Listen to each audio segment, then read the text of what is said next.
सारे व्यूअर्स ਨੂੰ मेरा नमस्कार।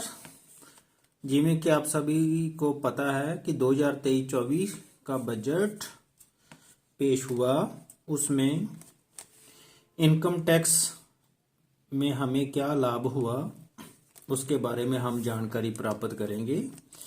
इसमें एक ये लाइन है, no tax up to ₹7 lakh income under new regime. इसका क्या मीनिंग है? तो इसमें दो ऑप्शंस दिए हैं, चाहे आप नया टैक्स रिजाइम ले लो चाहे पुराना टैक्स रिजाइम ले लो। रेट देख लेते हैं। Up to 3 lakh nil, 3 lakh to 6 lakh 5%, 6 to 9 lakh 10%, 9 to 12 15%, 12 lakh to 15 lakh 20 है, तो अबव 15 लाख 30% है। तो उसके जो पहला था ओल्ड रिजाइम था, उसमें 2.5 लाख तक नील था, 2.5 लाख से 5 लाख तक 5%, 5 लाख से 10 लाख तक 20, अबव 10 लाख तक 30% था। आगे सरचार्ज वगैरह भी है, वो भी यहाँ लिखे, वो भी इसमें घटा दिए 37% से 25% कर दिया। हाईएस्ट सरचार्ज था तो जो था। लो अब देखते हैं पहले इसका क्या मीनिंग है 7 लाख तक। लो जी मैंने टेबल बनाया है। इस टेबल में ओल्ड रिजाइम और न्यू रिजाइम में कंपैरिजन किया गया है। Income from source, standard deduction, taxable income, income tax including cess, education जो हेल्थ सेस है 4%, सेविंग से भी टैक्स निकाला गया है। Income tax including cess 4% with saving, ये न्यू रिजाइम में। इसमें स्टैंडर्ड डिडक्शन भी दी है 50,000 तक। तो पहले चेक करते हैं 7 लाख। ये 7 लाख से टेबल शुरू है। तो ये कंपैरिजन है ओल्ड रिजाइम और न्यू रिजाइम में। हम 7 लाख से शुरू करते हैं कि 7 लाख जो इनकम ली है हमने, इसमें हमने ये एग्जामिशंस वगैरह नहीं ली, जैसे लोटा है, local outdoor, travelling loans, interest on loans.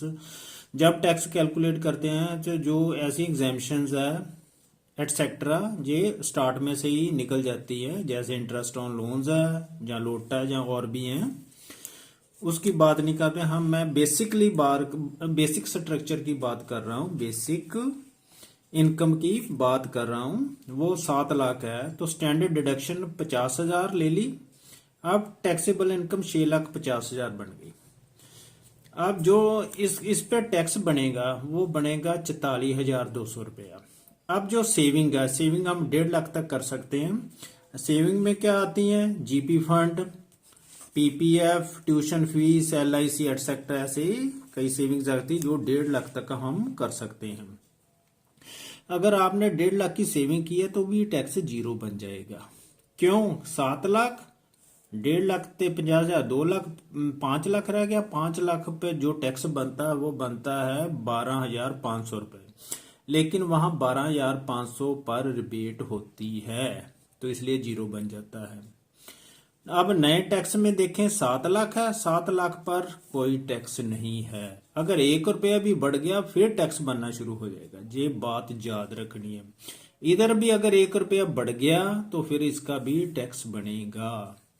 लो 7,50,000 है। लो ये देख लेते हैं, 50,000 स्टैंडर्ड डिडक्शन सब्ट्रैक्ट कर दी, ये 7 लाख रह गया। इस पर जो टैक्स बनता है इसमें सेस इंक्लूडेड है 4%, 54,600, ये बन गया 54,600। अब अगर आपने 1.5 लाख की सेविंग भी कर ली तो फिर जो टैक्स बनेगा 23,400।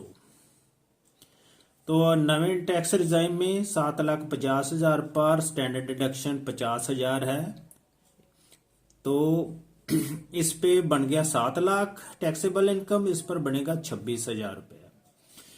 लो आप देख लेते हैं। अब 8 लाख पर, पहले ओल्ड टैक्स रिजाइम में देख लेते हैं, 8 लाख पर बनता है 65,000, और अगर आपने सेविंग की है तो 33,800। 9 लाख पर बन जाता 85,800, अगर आपने सेविंग की है 1.5 लाख की तो 54,600।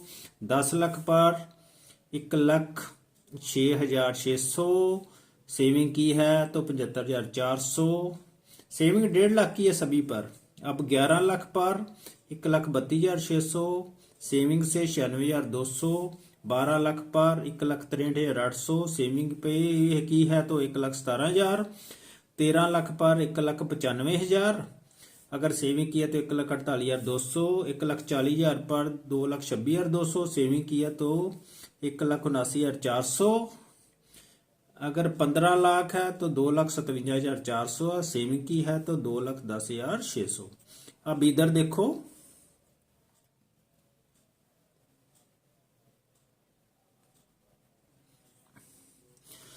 7,50,000 तक 50,000 स्टैंडर्ड डिडक्शन कटाई तो 26,000 बन गया। 8 लाख पर 31,200, 9 लाख पर 41,600, 10 लाख पर 54,600, 11 लाख पर 69,200, 12 लाख पर 85,800, 13 लाख पर 1,04,000, 14 लाख पर 1,24,800, 15 लाख पर बन गया 1,45,600। इसमें सेस 4% इंक्लूडेड है।